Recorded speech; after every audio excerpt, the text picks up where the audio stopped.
There we go. All right, we're back. So we're working on our new choice for commander, which we are building around Indoraptor here, and we finished on Aether Revolt last time. No, I didn't do my notations. Sorry, little behind the scenes. So first one was about 57 minutes in. Probably closer to 56.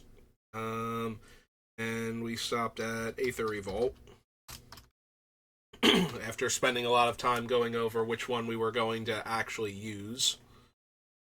So, that. Excuse me. Yeah, I hacked up a lung in between the two VODs that I separated it into, and I'm still. Give me 1 second.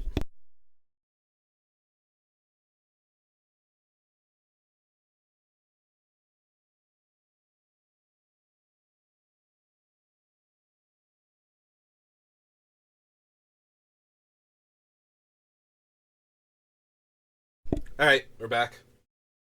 Um, Chloe Decker. Hello, welcome to the channel. I'm doing all right, aside from constant coughing still. How are you doing today? Alright, so we pick up with Alara Reborn and see what we can find for that. It deals damage to target player equal to the number of non-basic lands that player controls. So that one is damage dealt. That's potentially a lot of damage for 3 mana in the middle of a commander game. A little bit harder to unearth it, but and still cast the Indoraptor. Think that's good enough. At least to consider. F-Mancer and F-Mancer. It's 1 red black. A zombie wizard 2/2.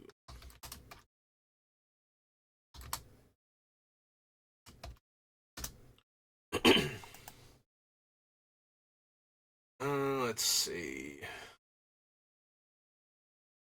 Go to the Blitz Hillion. Bloodbraid Elf is alright. Breath of Malfagor dealing 5 damage to each opponent. Another one of those, it's okay. Like, dealing, 10 to 15 damage for the rest of the group and getting that much for Indoraptor's Bloodthirst. I suppose I'll consider it at least, although I don't expect it to make it through to the end. But I really need our cards that deal this type of damage. Well, not this type of damage, because we're not going to get that. But things that can deal a lot of damage to all of our opponents for spending other resources than mana is the ideal. Make it easier to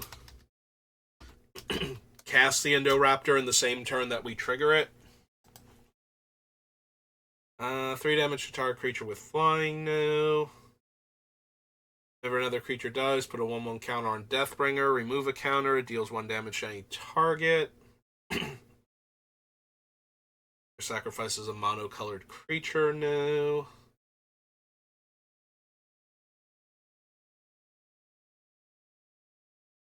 Skip your draw step. Sack a creature. Draw a card. Oh, whenever you sacrifice a creature, you draw a card. Yeah, I don't think so. Dragon Broodmother, no. Ambush Beetle. God Tracker. +1/+1 and has haste. No. Karthus, no.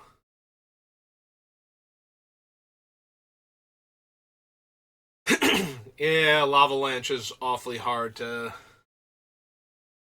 cast and cast the Indoraptor in the same turn.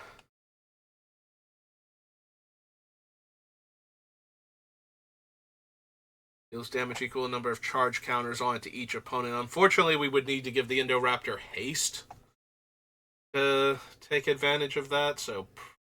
Or not haste, flash, in order to take advantage of that, so probably not.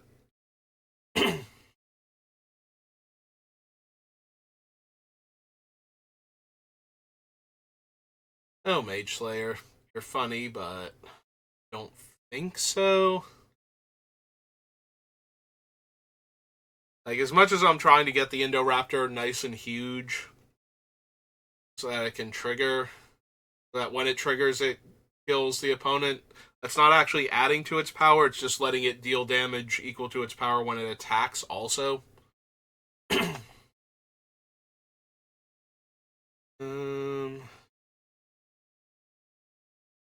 Predatory advantage. Putrid Leech, no.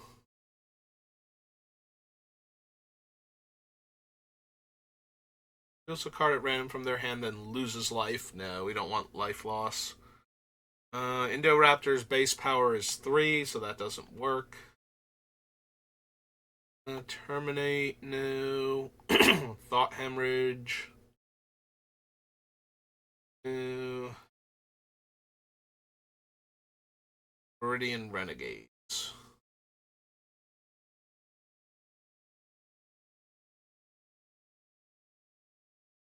Yeah, Vengeful Rebirth is so expensive I can't imagine being able to cast Indoraptor consistently on the same turn that we brought back something huge with it. Alright, so that was Alara Reborn. It's us 2 alliances.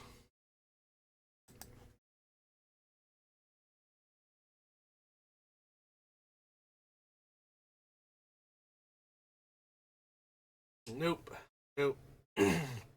Exile a creature card from my graveyard, make a 3/1 with haste, sacrifice at the beginning of the next end step.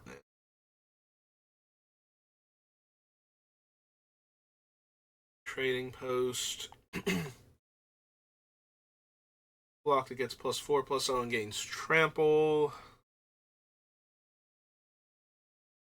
Bounty, no to burnout. Agent, no.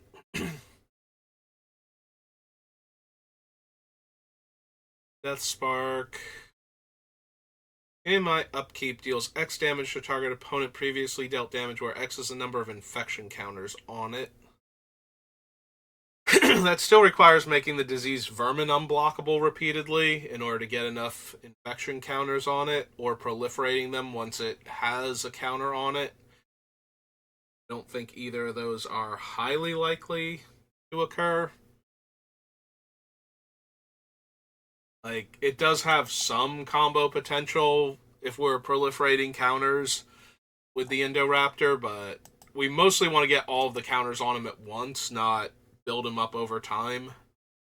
So that way he just starts off terrifying, goes from there.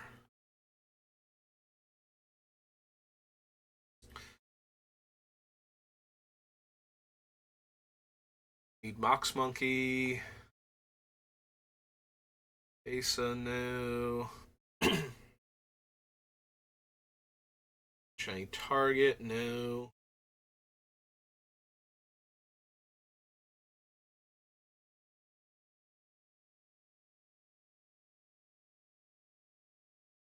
Yeah, I don't think we need the Paladin of Limpool. Stone Bauble, Misfortune.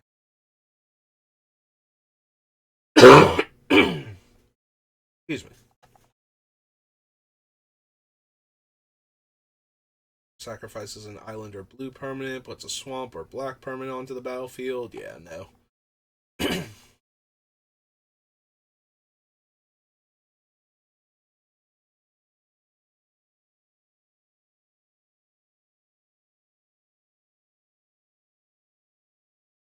Village, don't need primitive justice.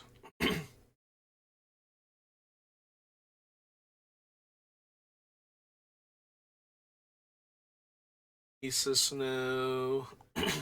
Sky Captain.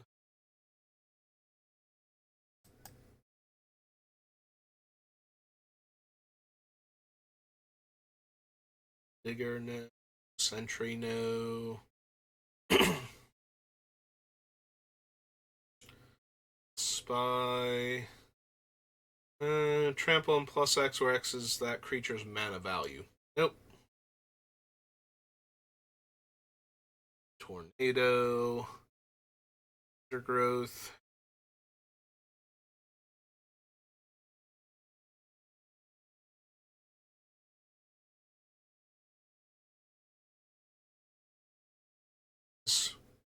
Fine. Yeah, Whirling Catapult's a little too expensive. Christmas was fine. How was yours? Nice normal Christmas around here, which is more than good enough for me. Alliances brings us to Amonkhet.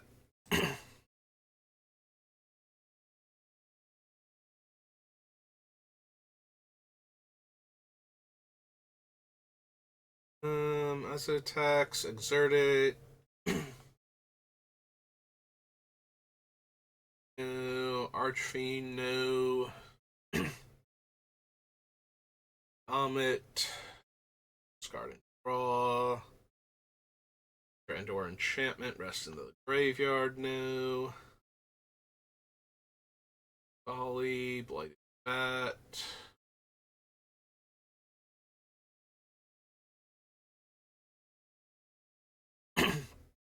Under your control. Scry 1, each opponent loses 1 life and you gain 1 life. No.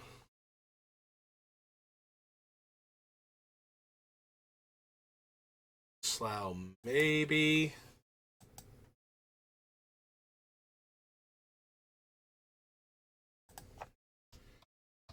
Mm.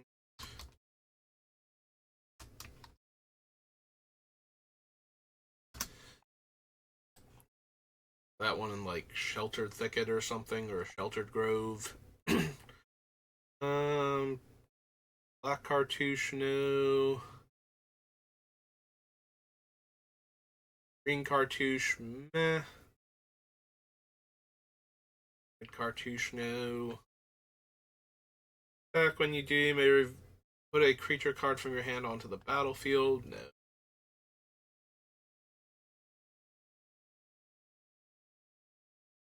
Combat Celebrant. Though it's a tiny bit tempting. Extra combat steps with this deck are very tempting. Just to get in more damage in one turn.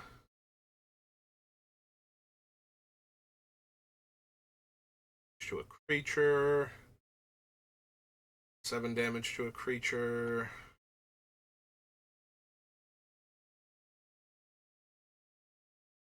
No Deliverance. Doom Dissenter, no. Dread Wanderer, no. Creature without flying, probably not. To a creature. +1/+1 and Menace, no. This is life loss.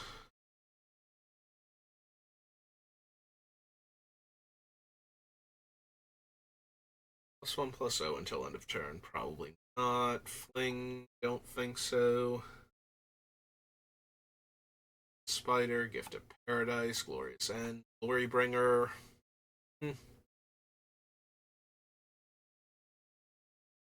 Patra. Creature land, if it isn't a mana ability, deals 2 damage to that player.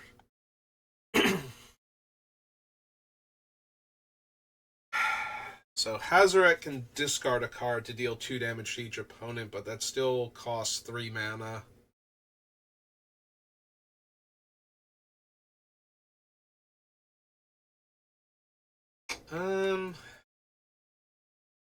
And I need to have almost no cards in hand for her to be able to do anything else. Yeah, probably not. Sorry, Jackal Mom. Sacrifice another creature, deals damage equal to that creature's power to any target.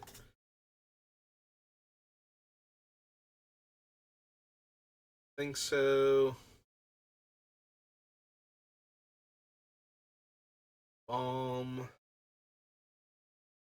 Brawler, no. Heart of the Broken Lands, no.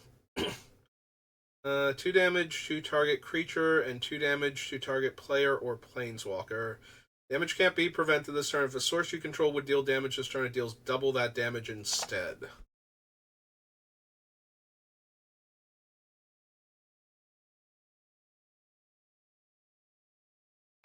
So, am I more interested in something like this where I can ambush people with it? Or am I more interested in. I'm probably more interested in the permanent sources. We just have to probably avoid Furnace of Wrath, but. Actually, most of them double the damage that will be dealt to me also.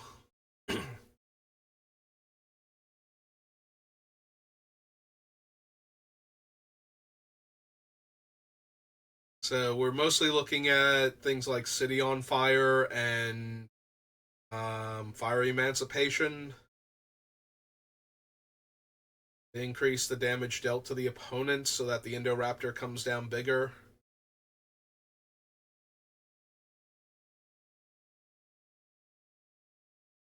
We can run Insult to Injury.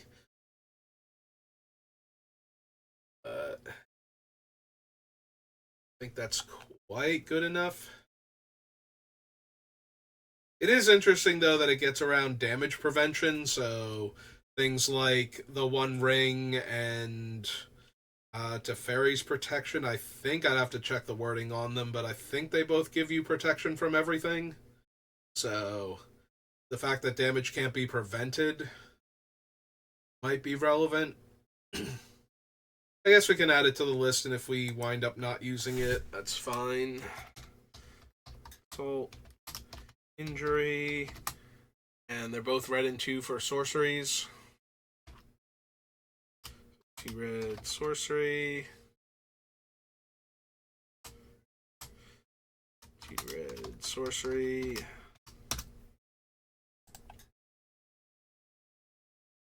Um, 3/3 trample gives my other things trample. Probably not.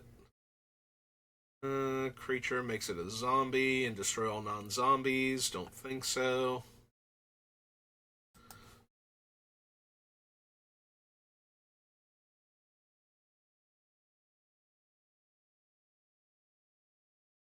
Um, 3 damage to target opponent or planeswalker.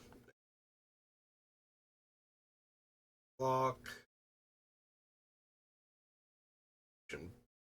Power. No. Other Minotaurs you control first strike. As long as you have 1 or fewer cards, get +2 power. Each player discards a card. Nope. Never to return. Nimble Kenra, no. Lesson.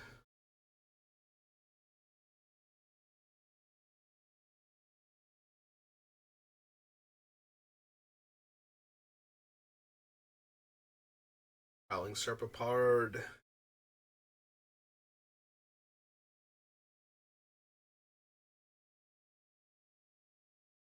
Can attack or block unless you control another creature with power 4 or greater. Green and 2, another creature gets +2/+0 and trample.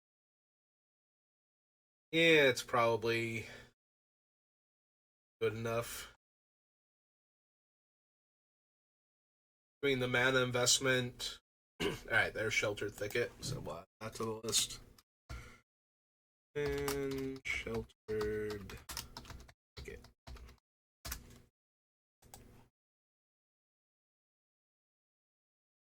Spidery Grass, Splendid Agony, no. Those. Sands, no.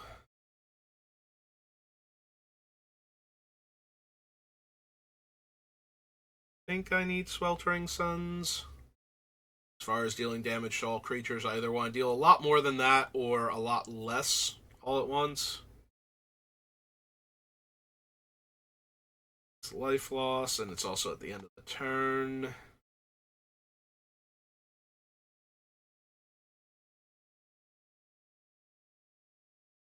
Impact, no. X damage to target creature an opponent controls, where X is the number of instant sorceries. Nope.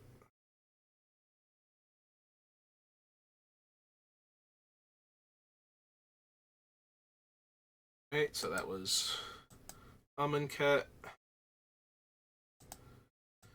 After Amonkhet, we have Antiquities. I'm not expecting to have anything for this particular deck, unless I've forgotten an artifact. Don't think that I have. The rocket launcher is not exactly what I'm looking for. Don't need Ashnod's Altar for anything. Candelabra's not anything here.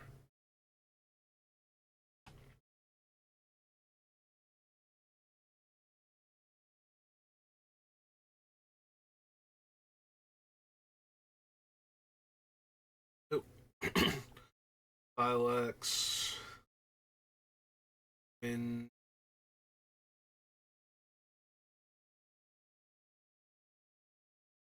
Workshop. Yawgmoth, Racolite. Yeah, there's the rocket launcher.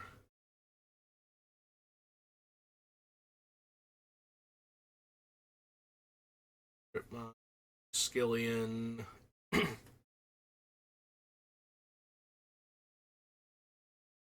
Zenic Poltergeist. Value. Yawgmoth's Demon. Okay, didn't think so. So that's Antiquities. I think Arabian Nights is next. Oh no, Apocalypse first, then Arabian Nights. Okay.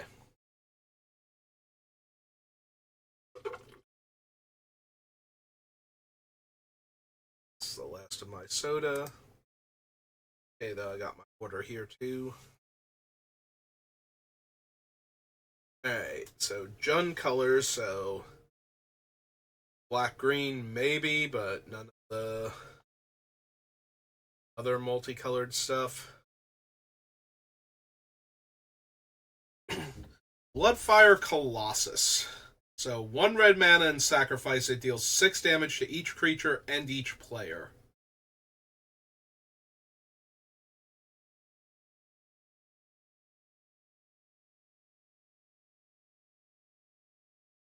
That's the only one that does it to each player. Maybe? It's 8 mana, so we're going to have to find a way to cheat it out, most likely, but once we do, dealing 6 damage to each player means that we're looking at like a 12 to 18 point power boost on Indoraptor.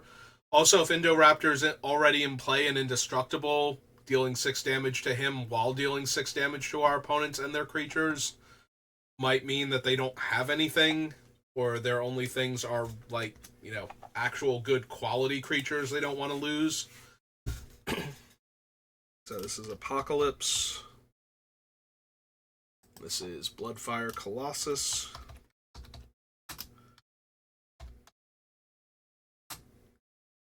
This is 6 red for a giant 6/6.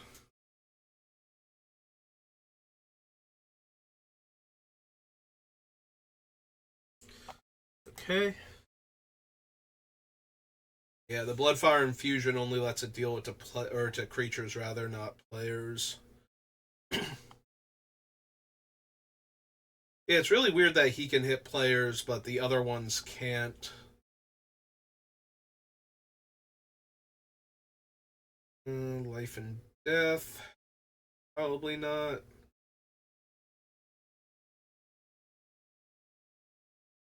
Although, if life is all lands and not just my lands, maybe, because then we can kind of Armageddon with our mass damage thing, but I don't think it works that way because of that type of effect, so. Ringleader, can't run fire because of ice. It has all the wrong color kickers. All lands I control become 1/1s. Yeah, that's what I thought. Valenwar Dead. It happens on the player's turn, so also they need to have a whole bunch of different basic land types for that to work. Every player loses 1 life if you control a green permanent and a white permanent. They lose 3 life instead. Yeah, that's not helping because it's life loss. Steed, Phyrexian Arena, maybe. I do like me a Phyrexian Arena in basically all of my black decks. It's an extra card every turn for not a whole lot of investment. Always like to consider it at least. Don't need the Druid. Don't have blue or white permanents. Which is kind of a shame. Oh no, never mind. Target's only a creature. I was going to say, having it deal 3 damage to an opponent on my upkeep would be super helpful, but it doesn't even do that when you have blue and white permanents, so. Don't think so. Rising. Nope. Okay, so that's Apocalypse. Still at least one interesting card, so. After Apocalypse is Arabian Nights. Which, again, not expecting anything, but.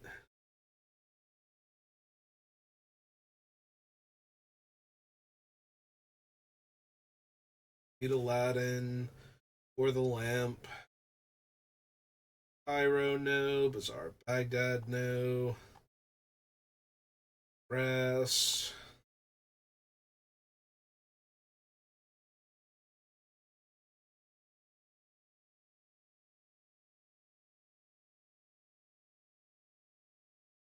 I was looking at the witches, but even if we can get our opponent to ping one of our other opponents after getting poked by them, or, we can poke the opponent and choose a different opponent and have them poke that same opponent for us, that's still only 2 counters on Indoraptor, so I think that's quite good enough. Destroy the creature with the least power. It can't be regenerated. When there are no creatures on the battlefield, sacrifice drop of hunt. Probably not. Urg Raiders, Ernham Jin, Guardian Beast.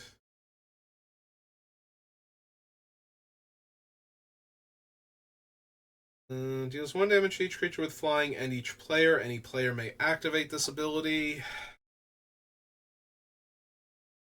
The problem is if anybody can activate it enough to kill it before I can cast Indoraptor, or if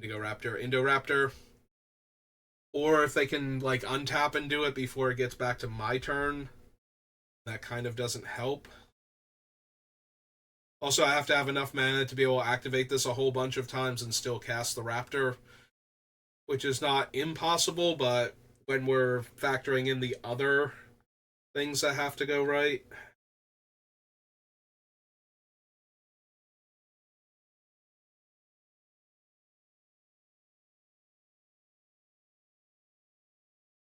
Sandstorm's too weak. I can use it, attack with the Raptor and cast it, but at that point, I'd rather just deal 1 damage to each creature and player or something. Which I know there are a bunch of things like that because of all the ones that disappointed me that weren't opponents only. Orlando. Hello, welcome to the channel. Yep, starting from scratch, making a new commander deck. We're currently working on the Indoraptor from Jurassic Park.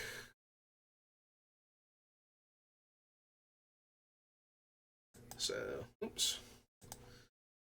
Alright, so that was Arabian Nights. Brings us to Avacyn Restored.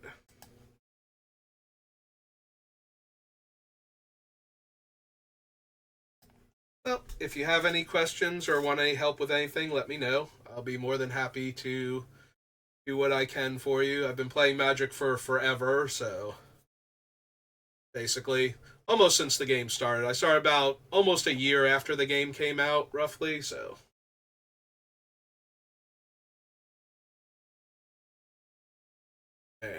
Can't use Alchemist Refuge.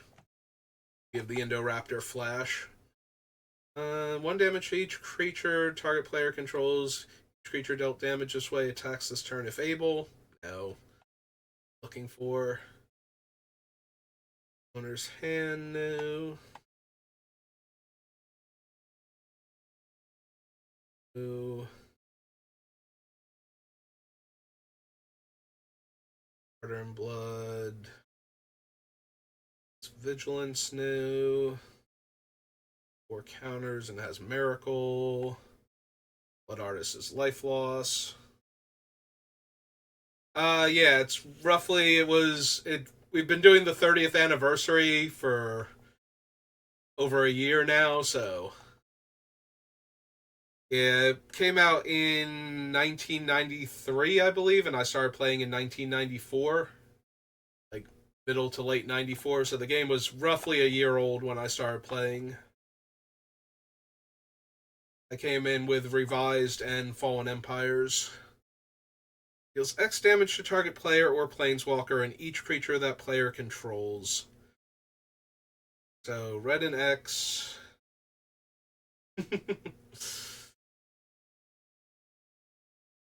Yeah, that is true of most of the Magic players I play with anymore, is that they were born well after I started playing.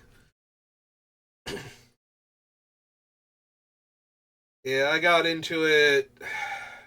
It would have been, what, 94, so 12? Yeah, sounds about accurate. Yeah, I was taking Taekwondo classes, and one of the other students, uh, when during like the like we come in, we do like some stretching and whatnot, and he brought in like some of his cards to show me because he thought I would be interested in it. And the first 2 cards I remember, I can't remember the order, but I know he had like the original artwork island with like the purple hue to it, and a Sarah Angel, both from Revised, and those were like the first 2 Magic cards I saw. And as he's explaining the game to me, I'm like, this seems really neat, and I would like to try it.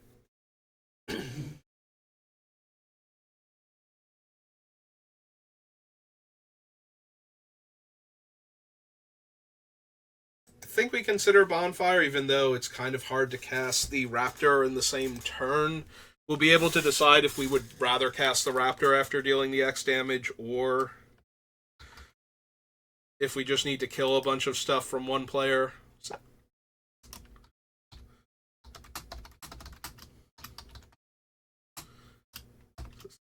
XX red for sorcery. Baseline anyway.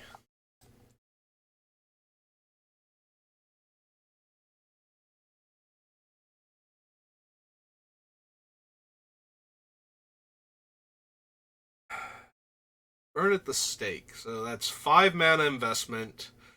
We have to tap untapped creatures we control. Every creature we tap deals 3 damage. I don't know how wide we're going to go with this deck. I imagine a lot of our stuff is going to be reasonably expensive. We're going to have a bunch of dragons and dinosaurs and such. Which also makes me wonder if Cavern is going to be good or not. I don't know how many of the enraged dinosaurs we're going to wind up with, but I think we're going to run a bunch of them, so it's probably worth considering the Cavern of Souls.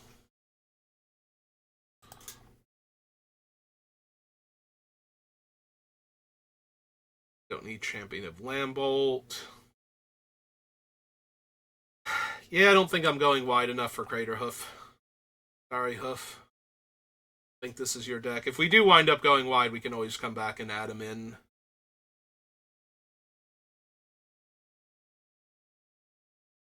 Similarly, we will not have only one creature very often, so none of you guys. Ashmouth, Descendant's Path, no. Bloodslayer, no. Exquisite Blood.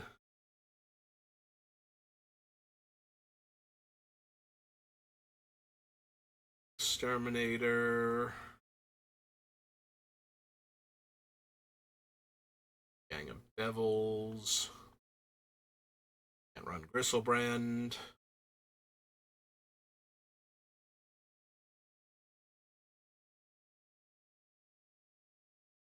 Is that the blue-green one? I'm assuming that's the blue-green one.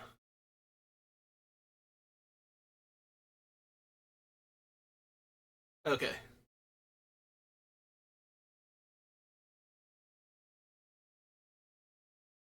Deals combat damage, put a 1/1 counter on it, has Intimidate. Probably not.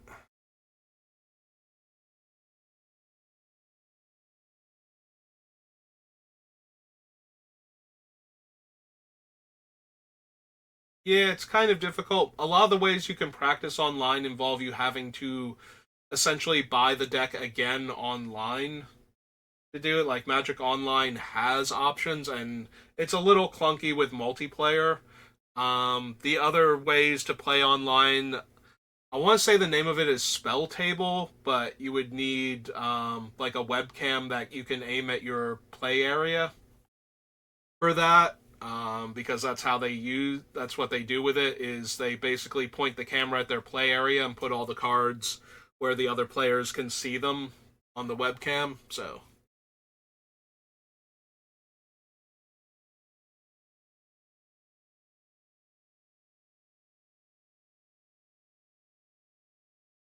I don't play any of it actually. I have heard of it though, so as an option for somebody looking to play online, I can recommend it, like to look into, but I haven't actually used it myself.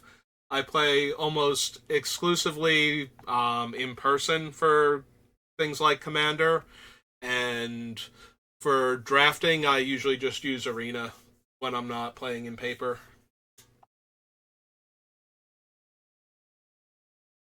Um, I don't think we need the Hound. Useful as Double Strike can be with getting more damage through. Think. I don't think we need it, but maybe. Twin Striker, no. Lightning Mauler, no. Tap target creature can't block this turn. Power and toughness are each equal to half the highest life total among your opponents rounded up. Damage dealt by Malignus can't be prevented. But he's hard to get through because he doesn't actually have any evasion past that point, so.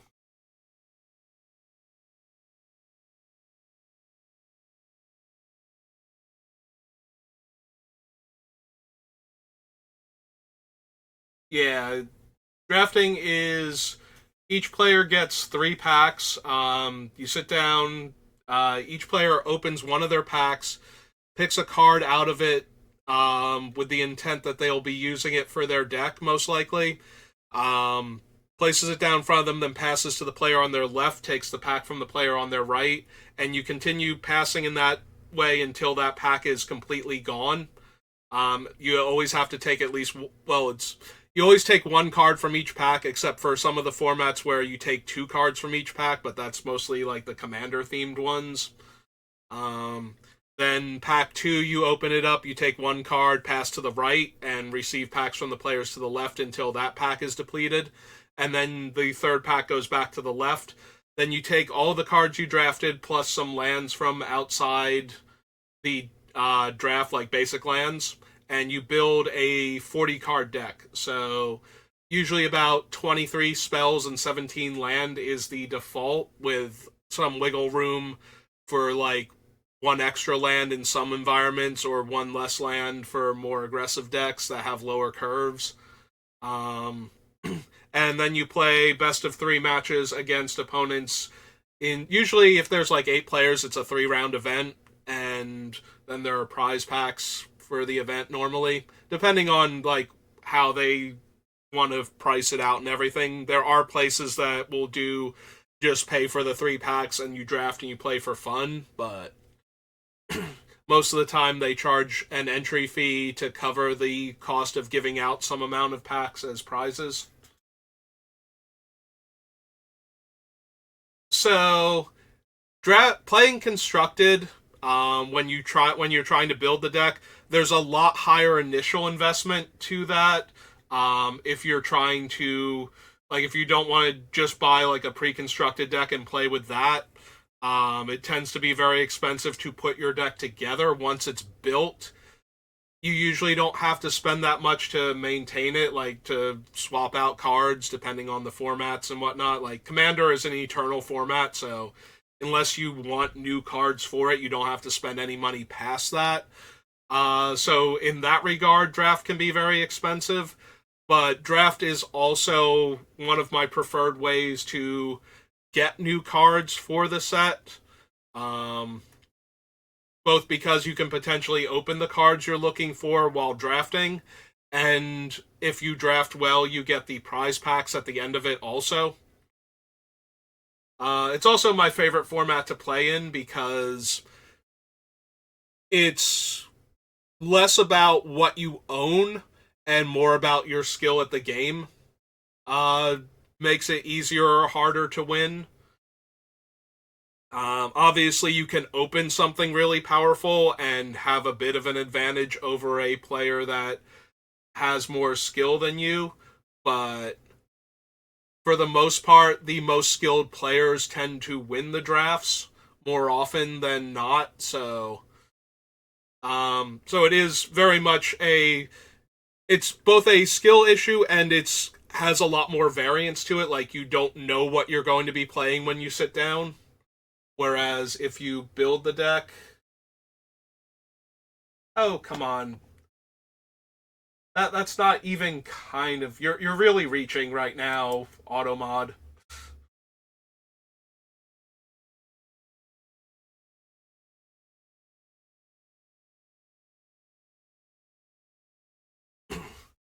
Yeah, you'll find that, especially early on, the precons tend to be anywhere from decent to medium as far as like what Wizards gives you.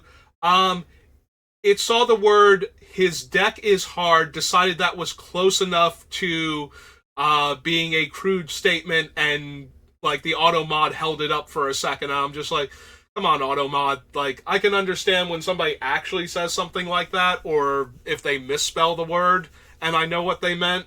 But you're really reaching on that one. Like you're trying to be offended now, and that's a bit silly. Um, when you first start off, so the precons are not like incredibly powerful for the most part. Every once in a while, they'll do a really nice precon, but a lot of times their power level is at the lower end for Commander. So, I would advise like just keep practicing with it, figure out what you like about it, and then decide if you want to work on that one. Like if you want to change it up, or if you want to look for a different deck to build. Um, but yeah, just actually play with it, figure out if you really like it or not, and then work on improving it. Um, there's a lot of online resources and a lot of people like me that will look at the deck list and try and help you. Um, I'm a little bad for that only because I have everything from having played for so long and I don't know prices. Like, there are some cards that I obviously know are insanely expensive, but every once in a while I'll recommend a card that just fits the deck and somebody will be like, I can't afford that. And I'm like, oh, I didn't realize it was that expensive. And it's like, it's a $200 card. It's like, oh, I'm sorry about that.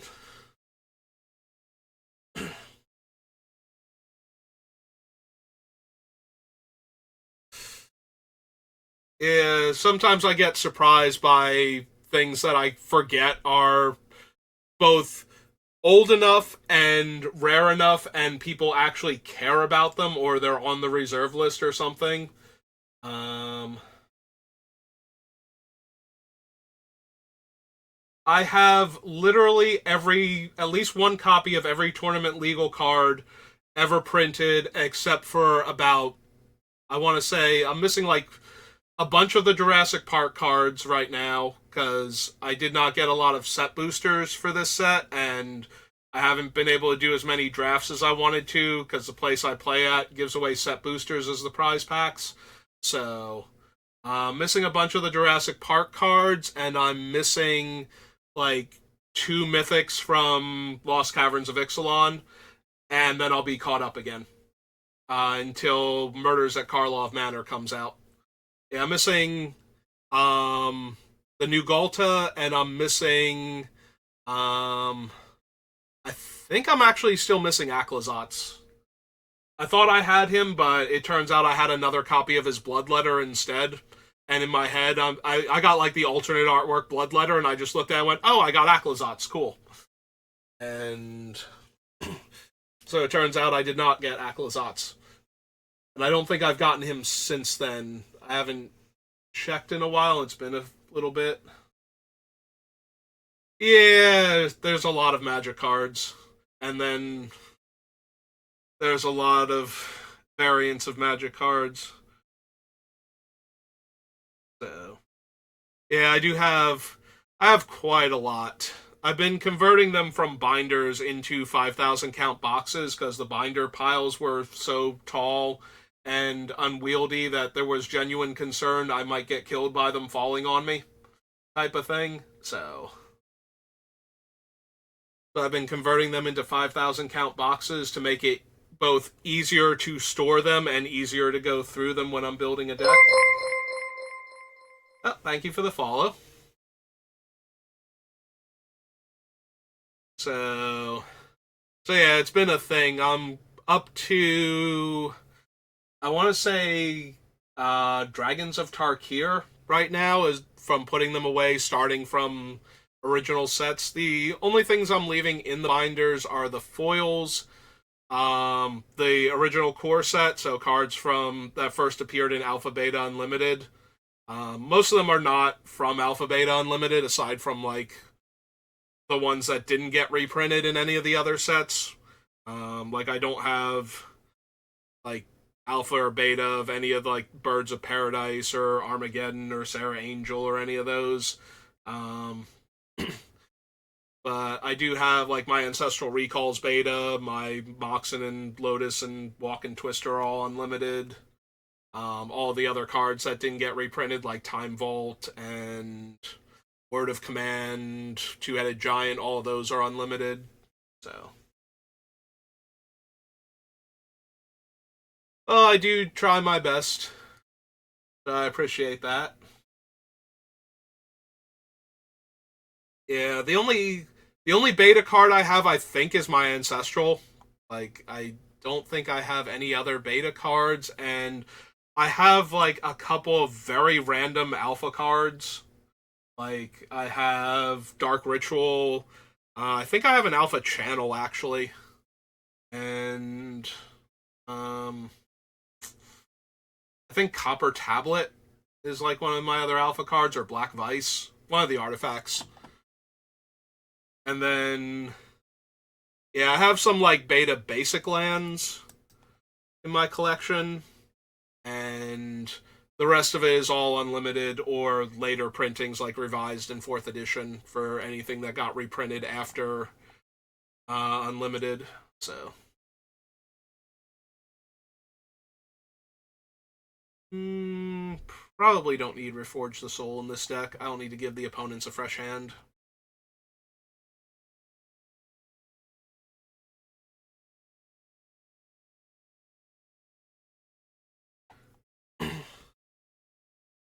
Is there any place around you that you can just go to play with other players besides like I know it's good to play with your friends, especially when you're starting out, but if you have like a local gaming shop that does Commander Nights or anything, you might want to look into that.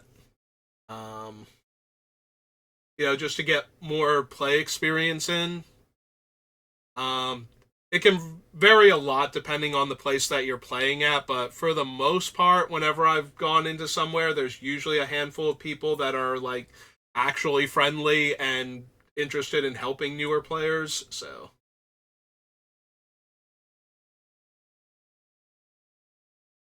yeah, as long as you're not going for like an event where there's prizes involved or anything, most of the players are like most of them are super friendly. Some of them are can be like a bit elitist or condescending to newer players, which is disappointing. But for the most part, you can usually find a couple of people at any local gaming store that are like super friendly and interested in helping newer players. So I'm from New Jersey in the United States. So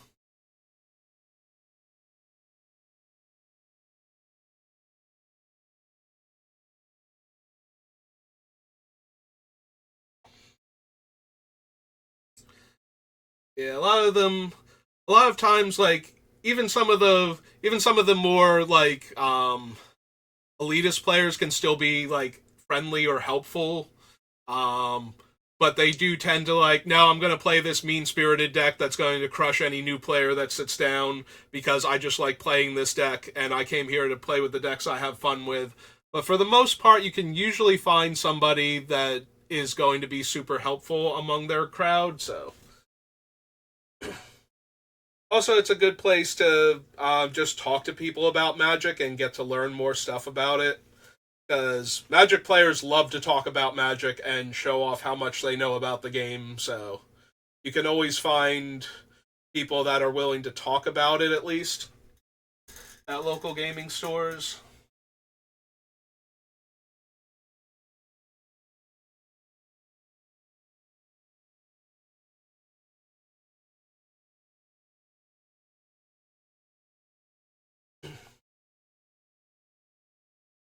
Yep, that's another expensive deal. Only a single point of damage card. It's Death Touch, no. No. On token enters the battlefield under your control, you may draw a card. I think so.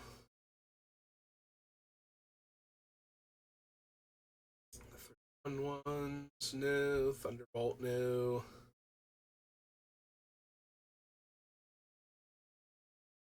Starts off on 2, so he has to activate twice. Yeah, I buy each commander deck when it comes out, so that way I get all of the new cards that appear in them.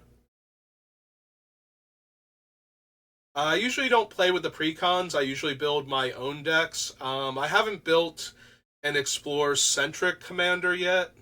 I was briefly considering Amalia for today's build, but I decided to go with the Indoraptor instead. Excuse me. Although Amalia wouldn't help you much, she is actually white, black, and themed on life gain to trigger her explore mechanic, so.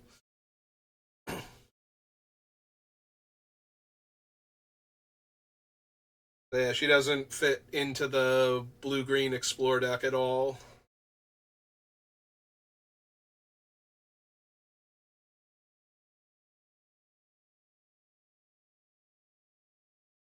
Draw a card if I control the creature with the greatest power or tied for the greatest power.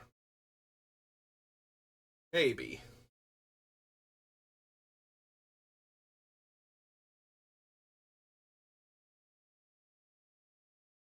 So, Explore as a mechanic was very good in both original Ixalan and Lost Caverns Limited as a way to increase card flow. So if you would have lands on top of your deck, you get to draw through the land pockets in order to get to spells. And if you reveal a spell, your creature gets a buff, and then you can decide if you actually want that. So that was a very good limited mechanic as far as trying to get um, good card flow. Um, a lot of limited environments, things like that, like cycling, where you can pay mana and discard the card to draw a different card. Um, the scry mechanic or the surveil mechanic, where you get to look at cards on the top of your deck and then choose to either put them back or put them for scry, it goes to the bottom, for surveil it goes to your graveyard. All let you control your draws better and do more, like be more consistent with how well you're able to play the game. So all of those mechanics I tend to like a lot for limited. Which doesn't mean they can't parlay their way into constructed. um, so for the explore deck, there are a handful of payoff cards that you would want to focus on. Um, Here, let's pull up the thing real quick. So, oops, wrong thing. Database. Cards that give you additional effects when you explore or reward you for either putting the counters on creatures or putting extra lands into your hand. So, rules text, we want explore. Add that in. Colors are not white add, not black add, and not red. So if we pull up all of the cards with explore, oh, we're going to get cards that have the word explore in their name, like explorer here, that don't actually have anything to do with exploring.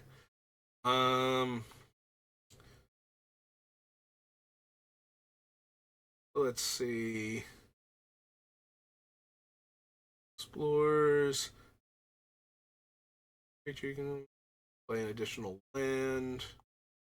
Where are the ones I'm looking for?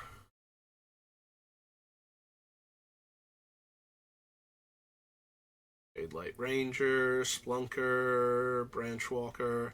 Nikonzal is a decent example because of his. Whenever one of your other creatures explores, he also gets benefits, so he can get a counter even though he's not exploring. And when you draw the land, you can put it into play. I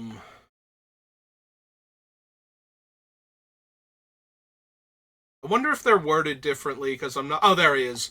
Cards like this. So whenever a creature you control explores, put a 1/1 counter on Wild Growth Walker and you gain 3 life. So this is one of the ones that gives you a benefit for your other creatures exploring, even when it isn't doing the exploring itself. Um, yeah, there are a very small number of cards like that, so that give you extra benefits for exploring.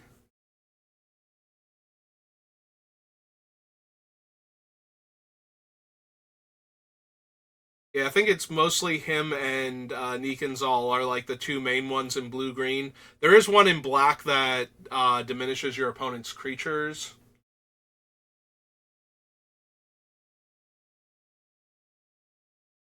I would get used to the deck a little bit first. Make sure it's the one that you actually want to stay with. Um, like, because if you decide that you like the deck but it's underperforming, then you can go ahead and upgrade it. But if you decide you don't like the deck, then upgrading it might not be the best use of your resources. It might be better to look into getting a different deck first, finding one of the ones that you actually like. Plus, once you've had more experience with the deck and more experience playing against things, you might have a better idea of what type of deck you would want to play, and then can start figuring that out.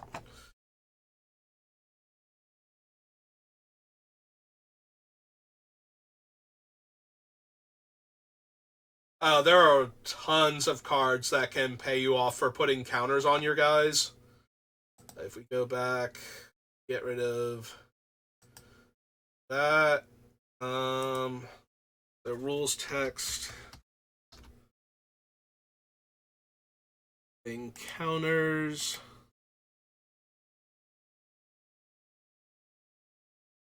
We will get a bunch of things that counter spells, but there are some of our fun things for counters.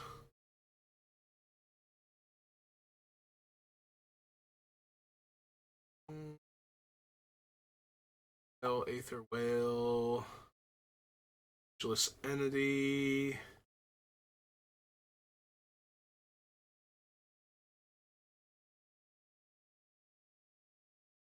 Here, fun counter cards.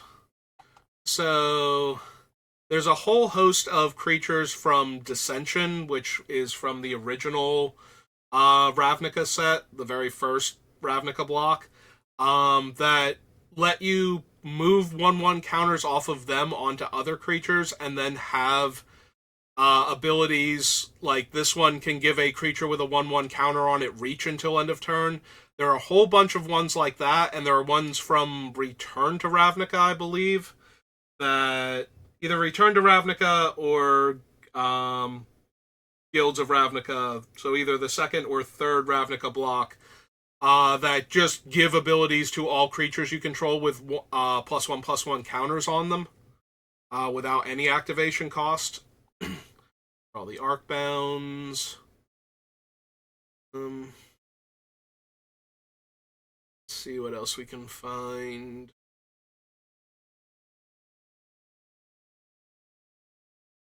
Simulate Essence. Aether. Caretaker.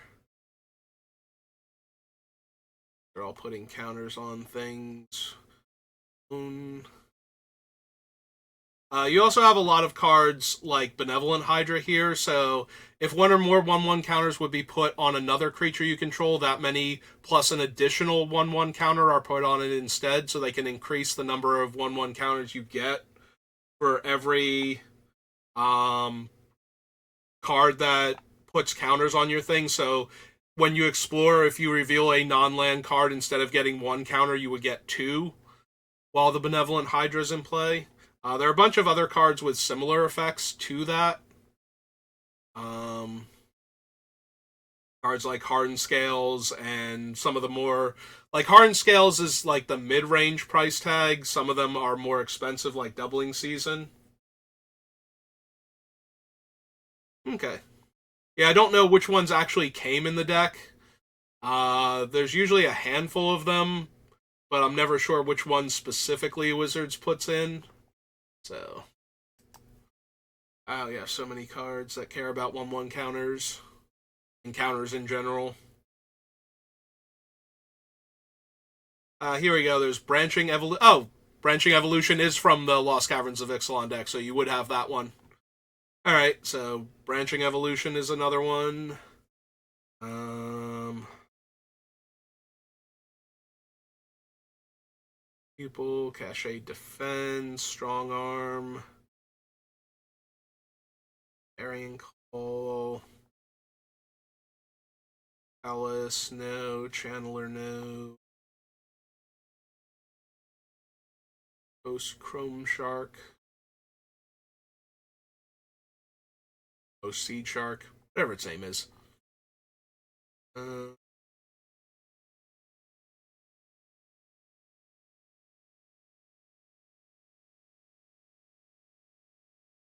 what else we got?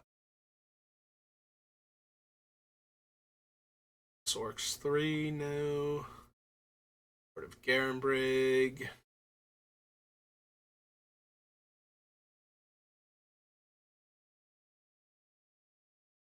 Yeah, a lot of these are more payoffs.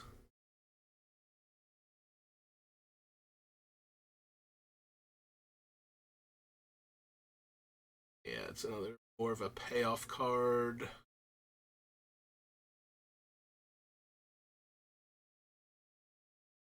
Here we go. From the Doctor Who set, we have Danny here. So, creatures you control have whenever one or more counters are put on this creature for the first time each turn, draw a card.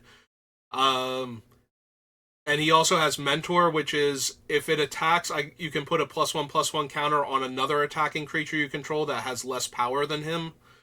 So, oh no, it's fine. I love talking about Magic.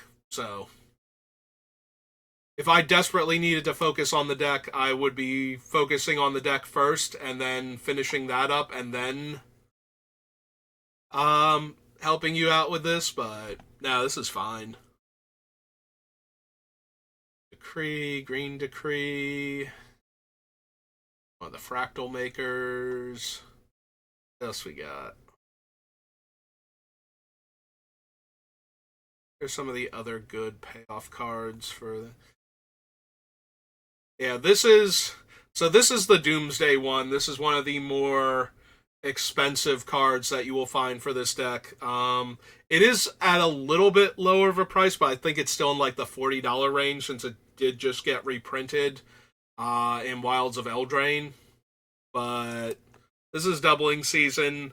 So this one, whenever you make a token or put a counter on a card, you make an extra token or double the number of counters that you put on the card. So you have like the original artwork, and there's like the dinosaur egg one. It's the promo artwork. I thought there was one where they have like dinosaur eggs or something. I know there's an alternate artwork like that somewhere. But yeah, this is doubling season. This is one of the more expensive cards, but it increases. It literally doubles the number of 1/1 counters you would put on your guys. And also, if you ever make tokens, it doubles that as well. Cycle back through again. What else we got? I know there are a bunch of them that give bonuses based on if your guys have 1/1 counters on them. So, only found the one so far. There's just so many things with the word counter on them in Magic. It's like one of the most heavily used things. That's one of the proliferate guys. That is true. That might be another thing you might be interested in. So let's just bring up the proliferate mechanic here. Oh no, this is the other Azuri. Never mind. I thought that was Azuri. We don't have any of the proliferate things on here. Okay, real quick, give me a duplicate tab so we can pull up proliferate for you.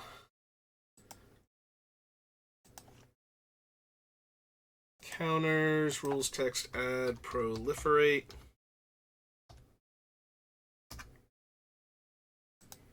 That's how you spell it.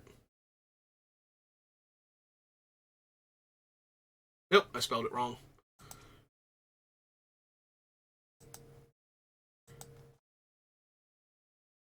Rules text.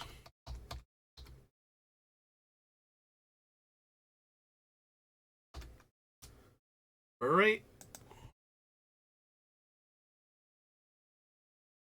Nope. I cannot spell proliferate to save my life. Okay. Oh,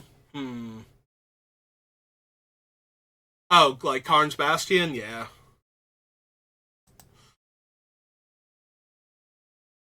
Alright, so then you've seen proliferate.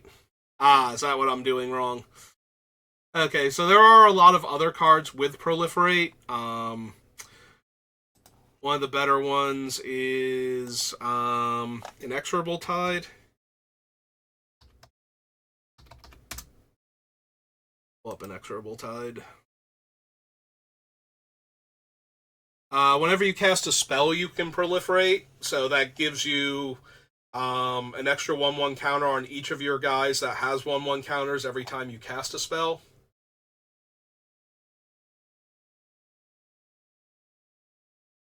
Yeah, that does work. If you add extra counters to them, they will give you the extra counters for trying to add the counter with proliferate. Um, there are more of the ones that care if your guys have counters on them. Sponder, Flood Chaser.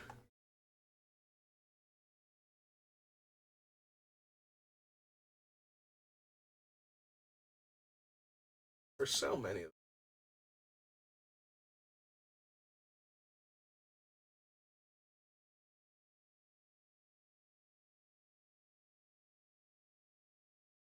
Alright, so if we want to handle that, then we need. So let's get rid of Inexorable. So we want.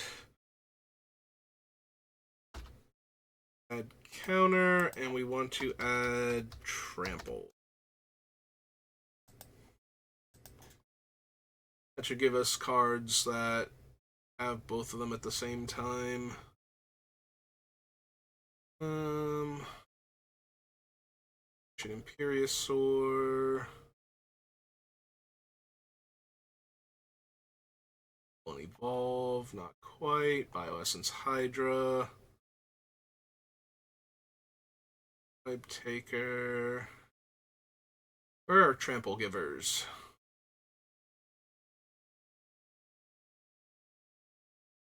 Crashing Rhino. Ah, there we go. Crown Ceratox. So originally from Gate Crash, so that's the second iteration of Ravnica. So each creature you control with a 1/1 counter on it has Trample. So there are a couple others like him.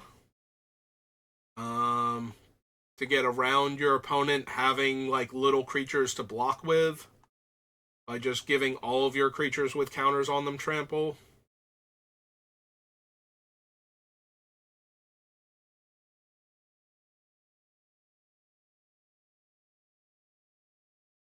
Ancients, Colonial Hydra. I know there's at least one other one that if you have creatures with 1/1 counters on them, they gain Trample.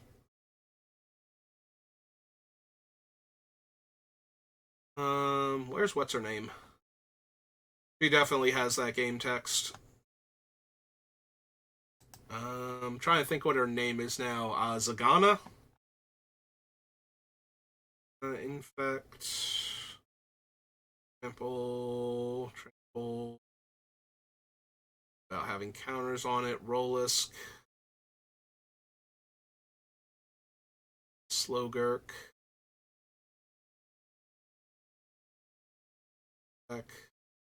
Gurk just gives trample. Where is... here you go. Here's another one. So this is Trollbred Guardian. This is from Ravnica Allegiance, which is the third trip to Ravnica. So each creature you control with a 1/1 counter on it has trample. There's also Tuskguard Captain, which is from Khans of Tarkir. Gives trample to all of your creatures with 1/1 counters on them. And there should be a creature named Zagana, I believe, down here. There she is. Zagana Utopia Speaker. Also gives trample for having 1/1 counters on it. And then there are a couple of them very similar to this that work with flying to get around your opponent having a large number of like little ground creatures to block with.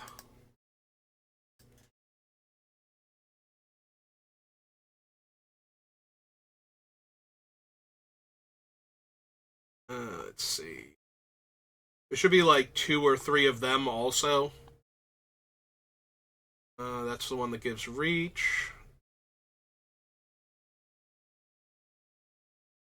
Sphere Surgeon, no. Oddity.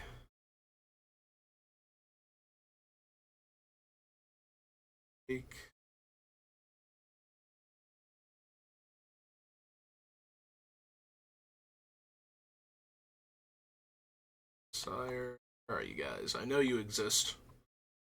That's zombie tokens. Ice Snatch. Undra.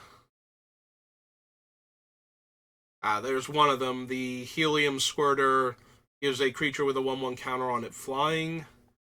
And there should be one from the second Ravnica set. It has the adapt mechanic on it and gives your creatures that have 1/1 counters on them flying.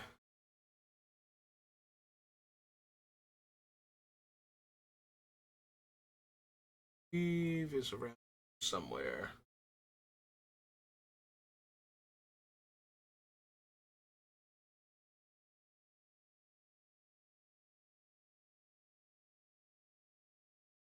Where are you at? Because I know you exist. Illusionist, no. Terramander gives itself the ability. Fire Drake. Eskite, no. Lookout, no. There he is. Skatewing Spy. So he adapts for 6, so if he has no counters on him, you can pay 6 and give him 2 counters. And each creature you control with a 1/1 counter on it has flying. So that gives you both flying and trample to all of your creatures that have counters on them. And let me see if there's one that has something a little bit nastier. So let's go with can't be blocked.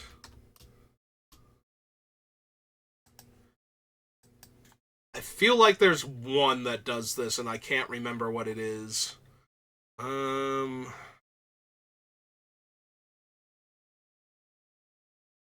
William Drake, no. Chasm Stalker.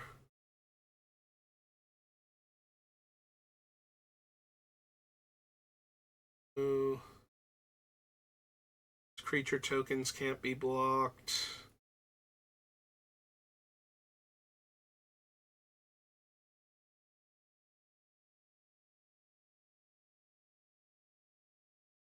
These are all can't be blocked by smaller creatures, or they themselves can't be blocked.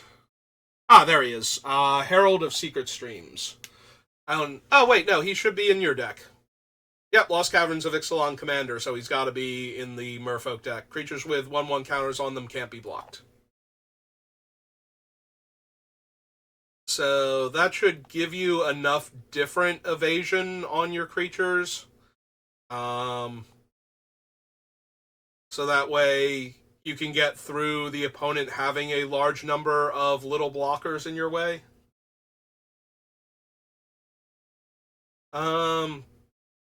So let's see. So he's a Merfolk. Did they give you the Merfolk tutor in the deck?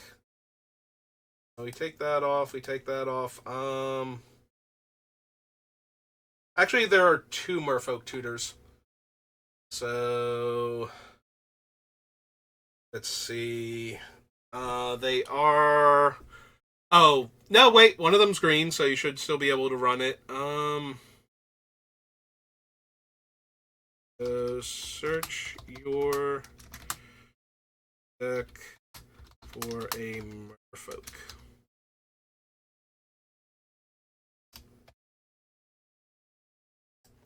I believe they're worded like that.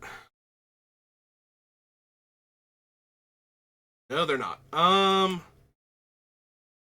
Search your for a Merfolk.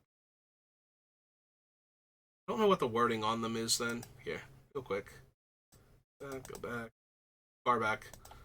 Let's go blue and green.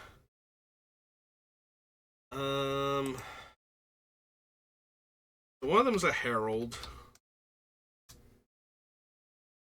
I believe.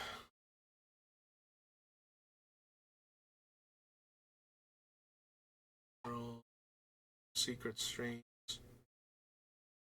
Forerunner of the Heralds. Enters the battlefield, you may search your library for a Merfolk.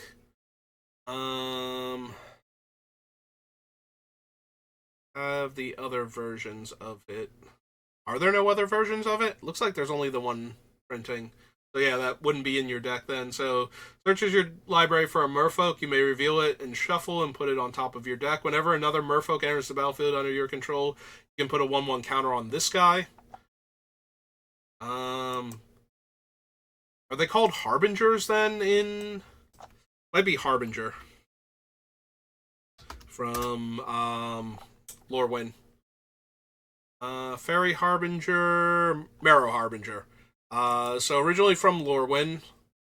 It's also on the list as a 2/3 Island Walker, and when it comes into play, you can search for a Merfolk and put it on top of your deck. So both of these put the Merfolk on top of your deck, which does give you the option if you want to guarantee you get 1/1 counters with your Explorer to put the Merfolk that you need to draw on top of your deck anyway, and then use your other guys to explore, revealing the same Merfolk that you put on top in order to get the 1/1 counters on them first.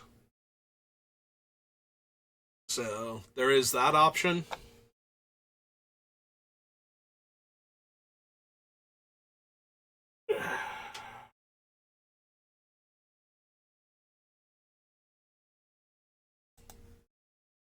Alright, so real quick, let me just get through to the end of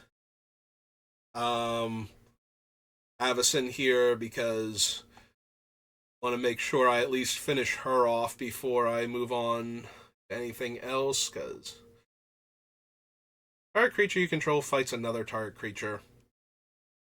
I don't think I want to spend the mana on the tracker. I don't think that's going to be good enough with Indoraptor.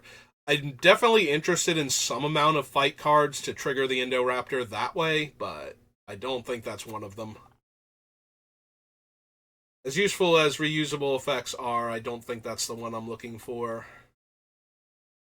Okay, we didn't pass over anything else that can trigger Indoraptor more consistently or help him deal damage.